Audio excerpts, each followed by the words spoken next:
Wham!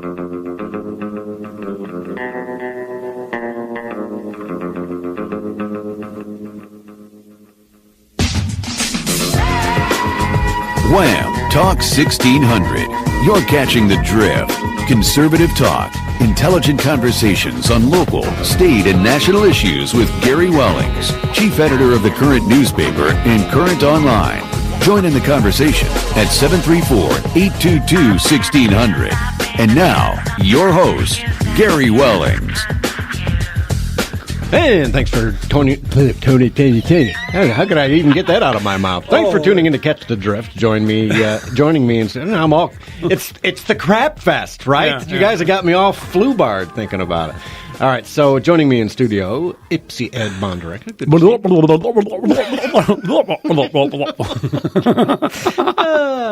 a lot of that going around. All right, well, welcome to the show. Do we get a do-over? No, we're not going to do that over. Right. It was too messy. What we do on the Drift every Saturday. See, now you got me all simpatico. Gosh. All right, what we do on the Drift every Saturday is go over the news we put on the Daily Drift. It's the news you need to know. There you go. And I spend a lot of time putting news from around the world, across the nation, and even locally on the dailydrift.com for you to peruse. And so please use it. You don't find it on the mainstream media as much. So, but let's take care of a little business before we move on. Eshelman Equipment. Winter's here. If you need a new tractor for spring or you need something to move some snow around, 734-994-6000. Call Mark at Eshelman Equipment. They're located on 6 Mile Road at US 23. Lots of good equipment, new equipment, used equipment, you name it, they've got it. Loaders, tractors, backhoes, they've got it. Mowers for spring. They got all the toys. Oh, he's got all the toys. It's a fun place just to go in and check out the yard. You know what I mean? So call them 734-994-6000. That's Eshelman Equipment, AESCHLIMAN.com, EshelmanEquipment.com. The big boy's Tonka shop, you know? Yeah, it is. It's exactly right, man. He's got a lot of really cool toys out there. So if you miss the show live, you can catch us on americatalkradio.us Saturday and Sunday evenings. It's also on Spreaker. We're on YouTube. We're on SoundCloud. And, of course, always archived at thedailydrift.com. Okay. And then I usually post it on Facebook.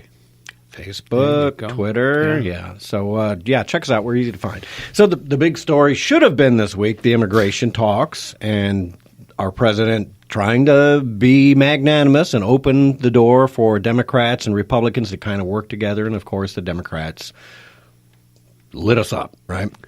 And it all devolved because allegedly the president used the S-hole word, which as Dick, thank you, Dick, for here's the funny thing, You're right? getting tongue-tied again. I'm tongue-tied because I was driving down here thinking, can I use the word crap hole? I should have just called Derek, but I was trying to Google it as I'm driving, right? And so I'm speaking to my phone, the Google phone, right? And it comes across as C******.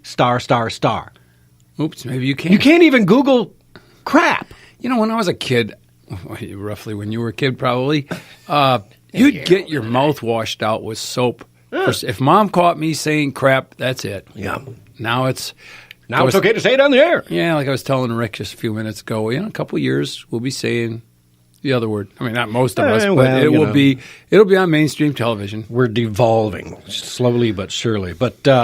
But what it comes down to, right, is number one, Dick Durbin's, I think, a liar or an exaggerator. Yes. Well, definitely an exaggerator because the things that he went on to say, besides that he said that word, he was using it repeatedly, and a bunch of other racist comments and blah blah blah blah blah. You know, it's like no. Look, number one, when you're done, I hope you haven't covered the point I want to cover because I'm all excited to cover this point. Go ahead. I'm going to give it to you. Knock yourself out. 2 exciting things happened this week that everybody has forgotten about already.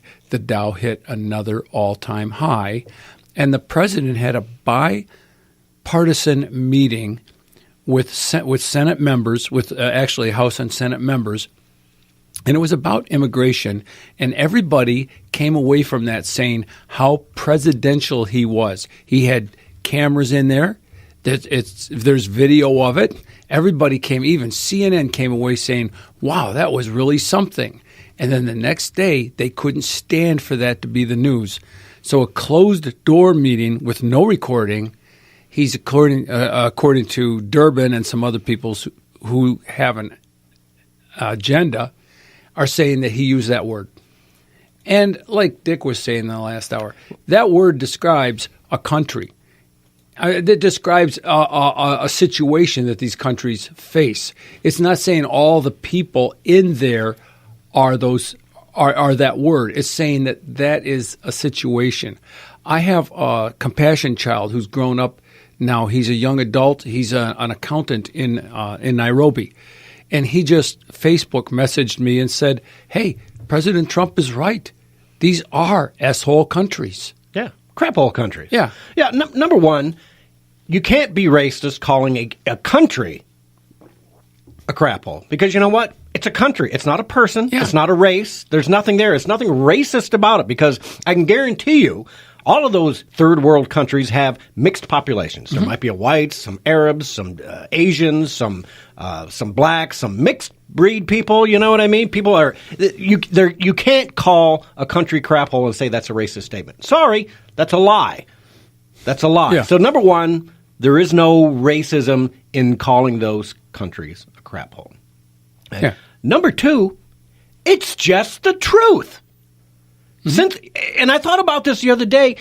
Why is the truth so frightening to people nowadays? At what point in our society did all of a sudden telling the truth, be it as ugly as it is, become wrong and evil? It's the truth, folks. These countries are crap holes. The guy in Haiti who wanted to summon, allegedly, the U.S. ambassador, you know who you should be summoning, sir? Bill and Hillary Clinton. Yeah. They raised billions of dollars for your country ripped you after off. the earthquake, and you've still got people living in tents. Let me tell you something, and I'm going to invite the listeners. You might be a crap hole country if, and call into the show, 734-822-1600. You might be a crap hole country if, and you tell me, because here's mine. If your people are still living in tents over a decade after you've had an earthquake, chances are you're a crap hole country, period. Yep. And I can think of anything that you want. If you don't want to vacation there, and you don't want to live there, chances are you're a crap hole country. That's just plain and simple truth. It doesn't get any more simple than that. You might be a crap hole country if you've improved your plumbing and you've gone from a one-holer to a two-holer. But as Dick went through that, Which right? we used as kids. Absolutely. Outhouse, whatever. You might be a crap hole country if your people are starving to death and the leaders aren't. Yeah. Right? Yeah. Pretty simple. North Korea.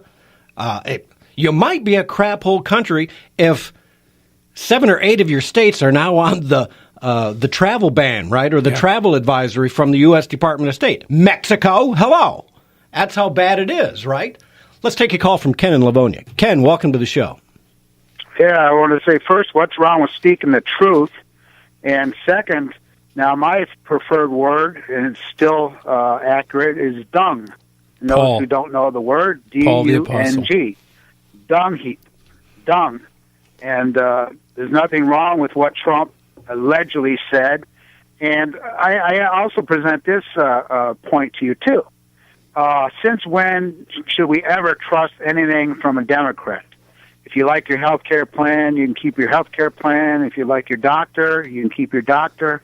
I mean, we should know by now there isn't a time you should ever trust anything that comes out of the mouth of a Democrat. Yeah, exactly. Dick Durbin is a liar and an agendist and just a filthy human being. He does not belong in the U.S. Senate. Illinois, right? Bert Durbin?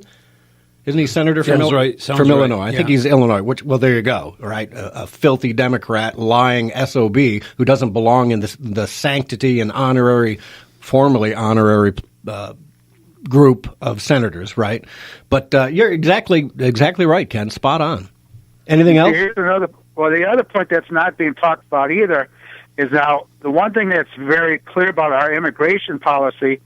We want to bring in people from countries where people are uneducated, unskilled. We do not want to bring in people from countries where the people who want to come in are educated. I had a neighbor, and this is a perfect example, from England. This guy came over to America, work visa with Ford Motor Company. And while he was here, he met an American woman, got married. He had 3 children. Now, after he got married, he tried to become a U.S. citizen. When his work visa expired, he was forced to go back to England, taking with him his American-born wife and his 3 American-born children. And they wouldn't keep him here because he was from England. And he was told specifically from immigration, if you were from Mexico or South America, you would have no trouble staying. But our immigration laws do not want people coming in from England. Yeah, exactly, because they do that quota thing or whatever. It's a diversity ruling, right? They're trying to make us more diverse, so they don't want any more white people or European people or whatever. So it makes me wonder, Ken, if he was an African-American guy from England, would they have let him stay? Probably not, because from what I'm hearing more and more of is if you are college educated, in fact, I've heard that even college educated people from Mexico who want to come here legally are almost not able to get in at all. You know, it's extremely difficult.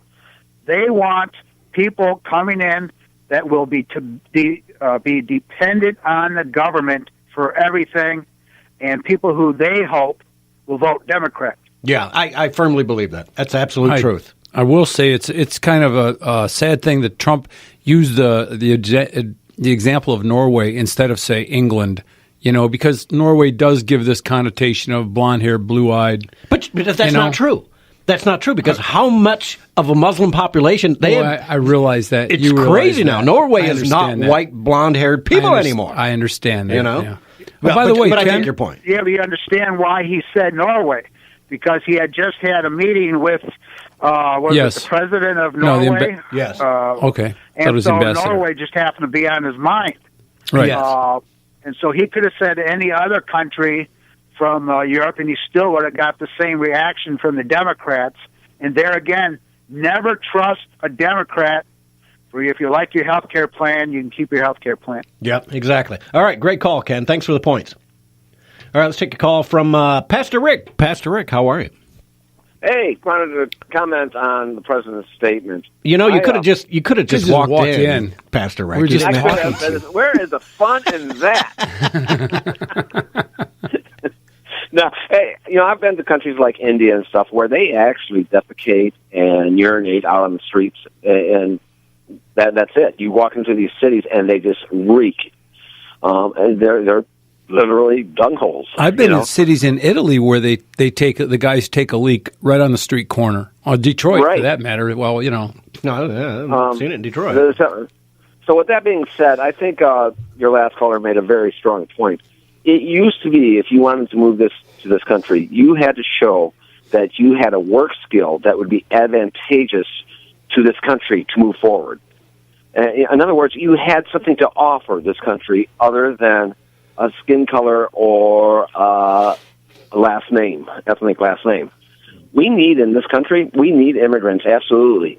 But we're throwing out the immigrants that want to be here. I've known a lot of college students that come over here, they get their degree from a U.S. school, and they don't want to go back.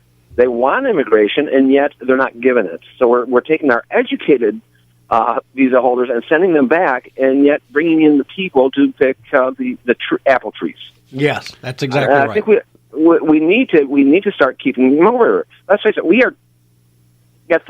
are educating a number of people from China, rocket scientists. We're teaching them rocket science, literally, in our schools, and they're going back to China. Everyone in China works for the government. You get where I'm going with this? Yep. So we are training the future rocket scientists, missile builders of China, and sending them back rather than trying to keep that skill here. Yep. Yeah, that's exactly right. We've got things backwards here. Yeah, Rick, and we're actually educating our enemies. You know, Rick, I thought you or Ken might have mentioned Philippians 3:8, given the term that we've been bandying about walking around today, and Philippians 3:8. Skubalon. Pardon me? Skubalon is the Greek word. There you go. Okay, well, let me give the verse then. Yea, doubtless, I counted all things but loss for the excellency of the knowledge of Christ.